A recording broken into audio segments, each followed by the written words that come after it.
Welcome to this presentation of some of the new features and improvements that we've done to the drawing tools in Storyboard Pro 24. We've added new properties to the textured brush tool to make them look and feel more natural. We've added new symmetry guides to mirror your strokes as you draw them. And the pencil tool now has variable opacity that can be controlled using the pressure in your stylus. Let's take a look. We've added new properties to the textured brush tool to control the count of each tick marks as you draw, the random X and the random Y offset. Let's take a look at the count here. If I select a brush like this and add a little bit of random angle, as I draw, you can see that the tip is drawn multiple times at each mark. The random offset X will spread the marks along the line, and the random offset Y will spread them on each side. Now, if I tweak those a little bit like this, reduce the hardness, reduce the size, add a little bit of transparency as well, and reduce the spacing, I could create a whole new brush that looks and feels a lot more natural. With these new properties, we've created a 4B and 6B pencil, which are great for sketching.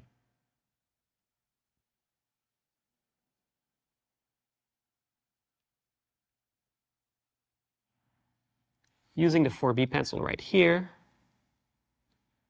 I can complete the sketch from this character, like that. Now the brush tool is great for sketching, but when it comes to cleanup, the pencil tool is a lot more efficient. And now that the pencil tool has variable opacity, you have the efficiency of the pencil tool, but the look and feel of the brush tool. Let's take a look. In the pencil tool properties, we've added the maximum opacity and the minimum opacity to control the amount of opacity that's applied as I draw with my stylus. If I draw a brush line next to it, you can see it's a lot more difficult to tell the difference between the pencil line and the brush line. The pencil strokes that I made have a much more natural look than what we had when we didn't have the variable opacity. Now let's take a look at the final sketch. We wouldn't be able to tell the difference between brush and pencil strokes on that drawing. We've also added new symmetry guides that mirror the strokes as you draw them. Let's take a look. If I look in the guides view at the bottom here, I have the new section for symmetry, in which I can add different types of symmetry guides that will help me when I draw. If I use the vertical symmetry guide, for example, and I draw on one side, you'll see that whatever strokes that I make are replicated on the other side. These guides are really handy when you need to quickly sketch a new character or add elements to your backgrounds. You can even combine the symmetry guide with a perspective guide to draw buildings, for instance. Right here, I'm using a one-point perspective with a vertical symmetry. And you can see that as I draw on one side of the building, the stroke is replicated on the other side. And I can go here and draw all of these windows much more faster than if I had to replicate or to draw those on both sides. As with the perspective guide, the symmetry guide works with the standard drawing tools such as the brush tool, the pencil tool, the eraser, even the shape tool such as the rectangle or the ellipse. Here were some of the new drawing features in Storyboard Pro 24. I hope you enjoyed them.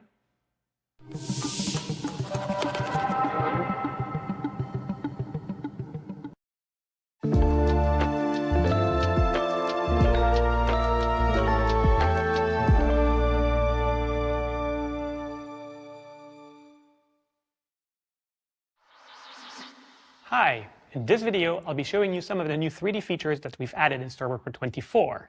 Improvements have been made to make it easier to draw in 3D space. 3D models can now be posed using bones, and you can also import 3D model inside 2D scenes, and there's a new Toon shader display mode available for 3D models. Let's look at that. We have this scene here where the character is running through the street and almost gets hit by a car. I need to add some drawings on the sign here, for example, which is in 3D space. And to be able to do that, I need to create a layer that's in front and aligned with that sign. I can use the Create a Layer and Surface tool to create a layer at an exact position in 3D space. When I move my mouse around, you can see that the crosshair will show you where the layer will be created. If I click and hold, you'll see the 2D grid appear to show you exactly how the layer will be oriented. If I press the arrow keys on my keyboard, I can orient the layer to the surface, or I can orient the layer facing the camera. In this case, I want the layer to be facing the surface, like so. Now I can use my brush tool to draw directly on the sign. And if I look at that in the stage view, you can see that the layer is really right in front of the sign, exactly where I wanted it to be created. Now, if you have a moving object, you might want to draw something on the object and you want the drawing to follow that object. That's also possible with the Create Layer and Surface tool. Further along in this scene, we have the car going by, and I want to draw a license plate on the car. I'll take my Create Layer and Surface tool. I'll go and I click over the license area. I'll press the Command key, but I'll also hold and press the Alt key, which will allow me to move the layer on the Z depth and then release to create a layer. Now I'll be able to draw the license plate directly here, like so.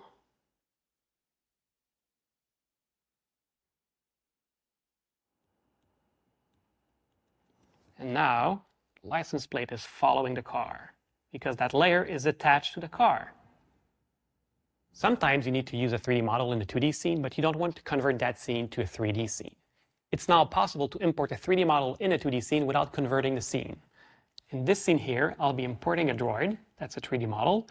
When I drop the model in the scene, a little pop-up appears asking me if I want to stay in 2D or upgrade the shot to 3D. I'm going to stay in 2D. Now my 3D model is inside my 2D scene. I can manipulate my model using the 3D space, but the camera will not affect the model. It will be rendered as a flat image. If I take the Transform tool, I'm able to position the model where I want him in space. I can even use the top view right here to position my model, rotate him, and I can use the bones inside the model to pose the character the way I wanted him to pose. Now, if I move the camera in the scene, you'll see that the perspective on the robot will not change because the robot has its own camera that's just filming him.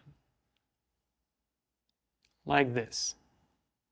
So this makes it a lot easier to use 3D models inside 2D scenes. You can also use the Toon shader mode to change the way the model is displayed and make it look like more 2D animation. Right-click, Edit Effect, Toon shader, and if I go and edit the Toon shader settings, you'll see I can change the width of the line that's drawn around each of the objects on the character. That's a bit too thick. I can display it in grayscale if I want him to blend in with the rest of the scene.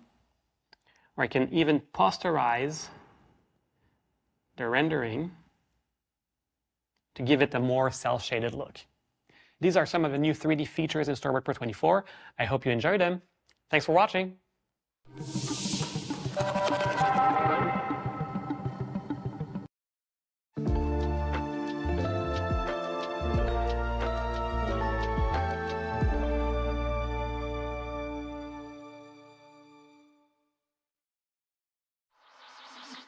Welcome everybody to this video where I'll be showing you the improvements we've done to the audio and animatics editing in Storyboard Pro 24.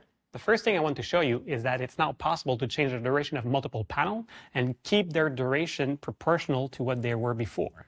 If I select multiple panels here, press Shift and go to the end of the selection, and if I stretch or reduce the duration, you'll see that it changes the duration of all the panels and keeps the duration proportional to what it was before. So this makes it very easy to adjust the duration of a scene and keep everything timed properly together. Let's just do a quick playback here. Yeah, it's not so bad. Another improvements we've done is that it's now possible to see and manipulate opacity keyframes directly from the timeline. If I play back this panel here, you can see that the information of the sign is blinking as the time goes by. But I want to change the timing of that blinking, so I'll go in my timeline, select opacity keyframe, select the layer, and now I'll be able to see the opacity keyframes for that layer. And I'll be able to click on them in the timeline, change their position, or delete them. For example, I want it to blink actually to disappear a little bit slower and show up a little bit faster like this. If I play this back now, this is exactly what I wanted. So now it's a lot easier to change the timing of the opacity change over time. And now let's move on to the audio editing improvements we've done in Storyboard Pro. Here in the storyboard where a car almost hit the character, I need to add the sound of a car horn. So let me just go in my library here. And when I double click a sound now, this will preview the audio inside the library. And I'm able to listen to it.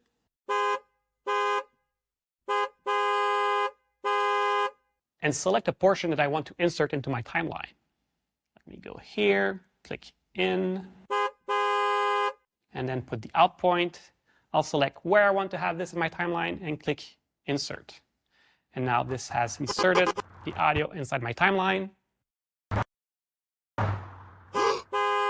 Hey, watch out. All right. Now the last improvement I want to show you is that it's now possible to edit audio effects over time. Let me go a little bit earlier in my timeline, right here, where I have a character that's walking across.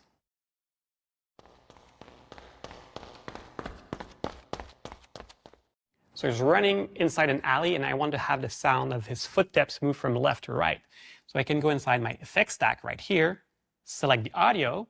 So now with the balanced audio effect, I was able to add keyframes to make the sound move from left to the right channel. Let's play that back again.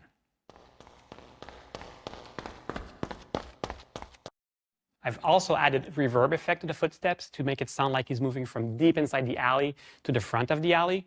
And for that, I've animated the audio parameters over time. And now I can select all the keyframes from both effects, move them over time if I want to, or go in and modify slightly one of the effects. Like if I want to decrease the amount of reverb at the beginning, I can lower down the mix here on that specific keyframe. Listen it again. I think this sounds pretty convincing now. So these are some of the improvements we've done to the audio and animatics editing in Storyboard Pro 24. I hope you enjoyed them, and see you next time.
Welcome. In this video, I'll be talking about the Cryptomatte support that we've added in Harmony 24. Cryptomatte is a system that can be used to store multiple mats in a single image. It's used in production pipeline when going from one DCC software to a compositing tool, and then mats are needed to composite the final scene. Instead of rendering one image for each of the mats, all the mats are included in one image. Harmony now supports the reading and the writing of Cryptomattes. Let's take a look. In this scene, the two characters are running in a train. The train is a 3D model that was rendered as a sequence of images from Arnold. And as the characters are running through the train, some of the elements from the train need to be composite in front of the characters. Let's take a look how we do that using the Cryptomattes.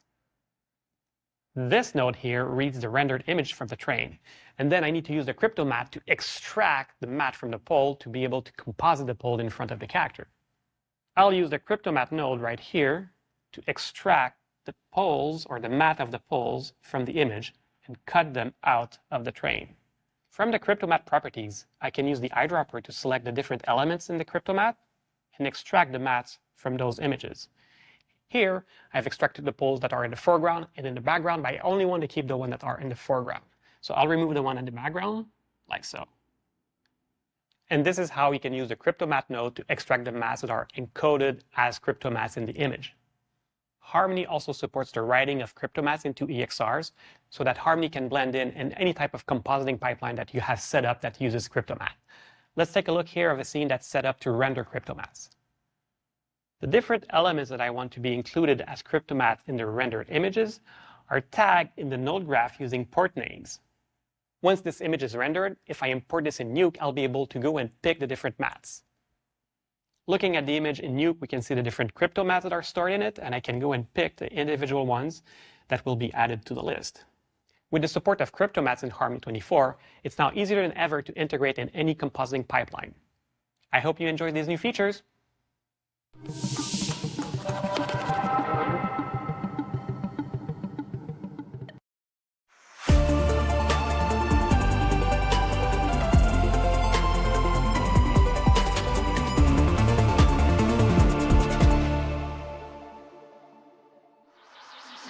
Welcome everybody to this video where I'll be showing you the improvements we've done to the 3D rendering pipeline in Harmony 24. There are different rendering options for 3D models in Harmony 24 depending on the look and quality you want to achieve. For example, in this scene here, I have a 3D robot, I have the gates, and I have as well a prop in the hands of the character there, and each of them use a different rendering engine. Let's do a render preview of this frame and look at the different elements. Right here at the front, the gates are rendered using the graphics card and the new Toon shader node that we have in Harmony 24. The droid here is actually rendered using Blender in multiple passes to do the different effects, the highlights, and the tones on his body. And the prop in the character's hand in the back is rendered using Arnold through Maya. Even though these elements are rendered using different rendering engines, they're all composited together in Harmony. So let's look at the gates and add the Toon shader node right here. With the Toon shader node, you can have the option to draw a line around all the geometries or not. So let me make it a little bit bigger so we can have a clearer view of the line. You can change the color of the line using the options right here. I like to have it a little bit darker, like that, closer to the gate's color. You can also render it in grayscale if you're just doing layout and you don't want to have all the colors. Just tick that box and it's going to be rendered in grayscale. But for this scene here, I just want to have a thin line, so I'll go back to a value of 8. And this is how the gate is rendered. Now, if we look at the robot is actually rendered using Blender. How does this work? So when I start a software render inside Harmony, Harmony launches Blender and sends all the information that Blender is required to render the model. It sends the position information, the camera information, and as well as where the Blender scene is located. Renders the frame, then sends it back to Harmony, and Harmony composites that together in the scene. If we look at the droid only, we can see the 3D depth right here that was received from Blender. So this allows us to render and composite the frame correctly in Z depth with the rest of the elements of the scene. For example, if I go at the end of the frame, we can see that the robot is going inside the gates. And if I do a render right there, it's going to be rendered between the gates.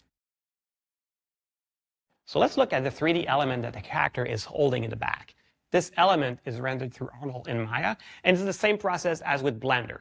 When I request a render, Harmony starts Maya, sends all the information that Maya requires to render the frame, and then this frame comes back into Harmony and is composited with the scene.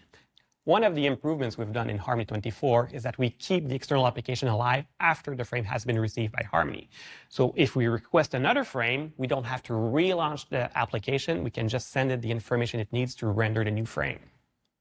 Another improvements we've done is we've added this toolbar here called the external rendering toolbar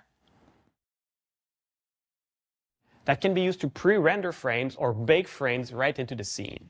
So when we're doing renders using an external application, the frame is cached in the scene in the element folder, so that Harmony is able to reuse that frame if ever you come back to that frame and no change has been done to the camera or the 3D model.